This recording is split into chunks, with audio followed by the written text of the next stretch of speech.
Hello guys, welcome back to our YouTube channel. तो आज है 28वां रोज़ा और यहाँ हम बैठ के कर रहे हैं सहरी। और सहरी करने के बाद सो गए थे और सोकर जब उठे हैं तो आप लोगों को पता है कि ईद आने वाली है और ईद में जो है जस्ट आई थिंक 1 डे है या फिर 2 दिन रह गए हैं। तो अब हम स्टार्ट करते हैं ईद की प्रिपरेशन और ईद की तैयारी। तो आप देखते रहिए यूं ही हमारा व्लॉग और यूं ही हमारे साथ रहिए कनेक्ट। तो चलें अब हम लोग स्टार्ट करते हैं अपनी ईद की तैयारी और आगे आप लोगों को व्लॉग में दिखाते हैं साथ साथ कि हम आगे क्या क्या करने वाले हैं। तो इसके लिए ज़रूरी है कि चैनल को फटाफट से कर लें सब्सक्राइब, ताकि आप और हम यूं ही रहें एक साथ। तो चलें अब हम स्टार्ट करते हैं अपने काम। और काम में सबसे पहले आज करना है क्लीनिंग का काम और कमरे की जो है वो चादरें बेडशीटें वगैरह जो हैं वो करनी है चेंज। तो यहाँ पे मैंने पूरा बंडल जो है वो उठा लिया है और मेरे हुलिये को करें इग्नोर, क्योंकि जब आप कर रहे हो घर का काम तो आपका अपना हुलिया जो है वो बहुत ज़्यादा टाइट हो जाता है। तो खैर मेरे हुलिये को कर दे बिल्कुल ही इग्नोर। और यहाँ पे मैंने ला के चादरों का पूरा बंडल जो है वो रख दिया है, ये देखें।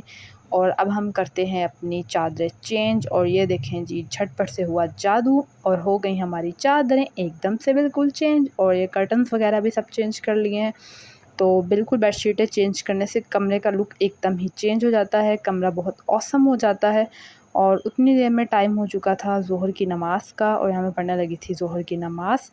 और ज़ोहर की नमाज़ पढ़ने के बाद जो है वो कुछ और भी काम करने थे जो थे ईद से ही रिलेटेड।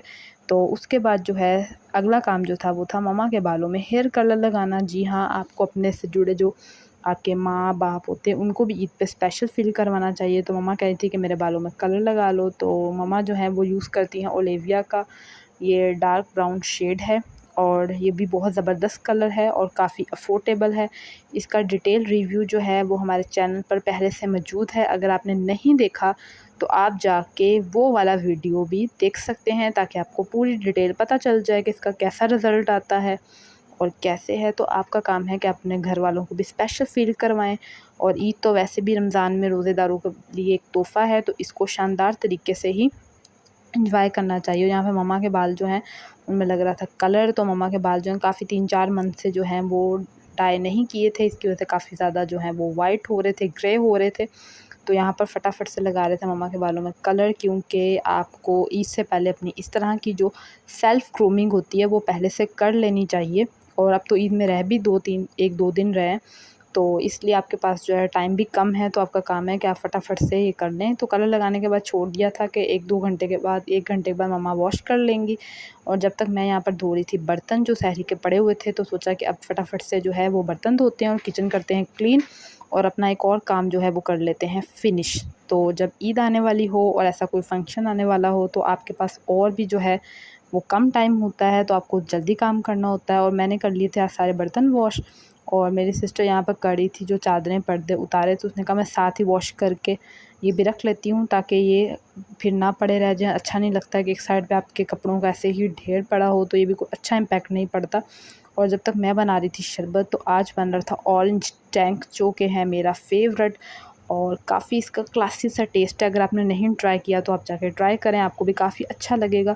ख़ैर मुझे जहाँ तक लगता है आप सब ने इसको ट्राई तो किया होगा। और आप लोग बताएं, आप लोगों की ईद की तैयारियां क्या स्टार्ट हो गई हैं और कितनी तैयारियां हो गई हैं और कितनी तैयारियां रह गई हैं, कमेंट बॉक्स में आके ज़रूर बताइएगा।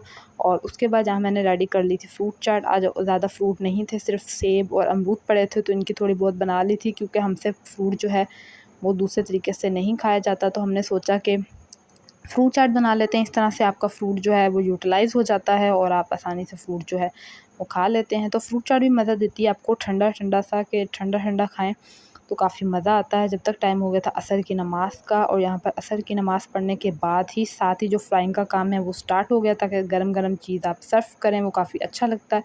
और यहाँ पर रोल और समोसे किए जा रहे थे फ्राई। आज इफ्तारी जो है वो हमने बनाई थी बहुत लाइट, बहुत हल्की फुल्की सी, जो बची-खुची चीज़ें थी उन्हीं से गुज़ारा किया था, क्योंकि रोज़े तो ऑलमोस्ट तकरीबन एंड होने वाले हैं। तो यहाँ पर थी इफ्तारी जिसमें थे दाल, चावल, केचप और कुछ मिठाई बची हुई थी, और ये रोल समोसे और खजूरें और ऑरेंज टैंक। और ये थी हमारी बस आज की इफ्तारी। तो इधर टाइम भी कम था, हम लोगों ने कहा कि फटाफट से कर लेते हैं इफ्तारी, क्योंकि इसके बाद भी कुछ ईद के काम थे जो करने थे। यानी कि भई अपने आप पे भी तवज्जो देनी चाहिए। रोज़ों में वैसे भी आप काफ़ी थोड़े वीक हो जाते हैं, थोड़े आप अपने ऊपर तवज्जो नहीं दे पाते, तो ईद से पहले जो है आपको अपने ऊपर भी तैयारी करनी चाहिए। तो अफ्तारी की और अफ्तारी के बाद साथ ही पढ़ी मगरिब की नमाज़, और मगरिब की नमाज़ पढ़ने के बाद ही जो है वो आज दिल कर रहा था, आइसक्रीम आई हुई थी तो दिल कर रहा था कि भाई कुछ ठंडा ठंडा सा खाया जाए। तो ये वॉल्स की जो है मैजेस्टिक किंग के आइसक्रीम थी और कुल्फ़ा फ्लेवर था, तो ये मैं बैठ के आइसक्रीम खा रही थी और दिन काफ़ी गर्मी महसूस हो रही थी। और इसको खाने के बाद आप यकीन करें इतना ठंडा ठंडा महसूस हो रहा था, इतना अच्छा महसूस हो रहा था। और आइसक्रीम खाने के बाद जो है वो हमारे अपर लिप्स जो हैं वो ये मशीन है, इसका डिटेल रिव्यू भी मेरे चैनल पे ऑलरेडी अपलोडेड है। अगर आप देखना चाहें तो जाकर देख सकते हैं। ये काफ़ी ज़बरदस्त है और काफ़ी अच्छे से काम करती है। तो ये कर लिया और उसके बाद अब बचा था फ़ेशियल करना, तो मैंने सोचा कि आज फ़ेशियल भी कर लें। वैसे भी इसका रिज़ल्ट जो है वो 2-3 दिन बाद आता है। ये है मेरा आज का vlog. I hope you like it. कल मिलेंगे, तब तक के लिए अल्लाह हाफ़िज़, बाय बाय।